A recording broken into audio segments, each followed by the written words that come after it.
ഇന്നത്തെ ദൈവവചനം. അവൻ ഭൃത്യന്മാരിൽ 10 പേരെ വിളിച്ച് 10 നാണയം അവരെ ഏൽപ്പിച്ചുകൊണ്ട് പറഞ്ഞു, ഞാൻ തിരിച്ചു വരുന്നതുവരെ നിങ്ങൾ ഇതുകൊണ്ട് വ്യാപാരം ചെയ്യുവിൻ. അവൻ്റെ പൗരന്മാർ അവനെ വെറുത്തിരുന്നു. ഈ മനുഷ്യൻ ഞങ്ങളെ ഭരിക്കുവാൻ ഞങ്ങൾ ഇഷ്ടപ്പെടുന്നില്ല എന്ന നിവേദനവുമായി അവർ ഒരു പ്രതിനിധി സംഘത്തെ അവൻ്റെ പിന്നാലെ അയച്ചു.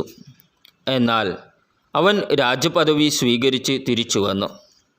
താൻ പണം ഏൽപ്പിച്ചിരുന്ന ഭൃത്യന്മാർ വ്യാപാരം ചെയ്ത് എന്ത് സമ്പാദിച്ചുവെന്ന് അറിയുന്നതിന് അവരെ വിളിക്കാൻ അവൻ കൽപ്പിച്ചു. ഒന്നാമൻ വന്നു പറഞ്ഞു, യജമാനനെ, നീ തന്ന നാണയം 10 കൂടി നേടിയിരിക്കുന്നു. അവൻ പറഞ്ഞു, കൊള്ളാം, നല്ലവനായ ഭൃത്യ, ചെറിയ കാര്യത്തിൽ വിശ്വസ്തനായിരുന്നതുകൊണ്ട് 10 നഗരങ്ങളുടെ മേൽ നീ അധികാരിയായി.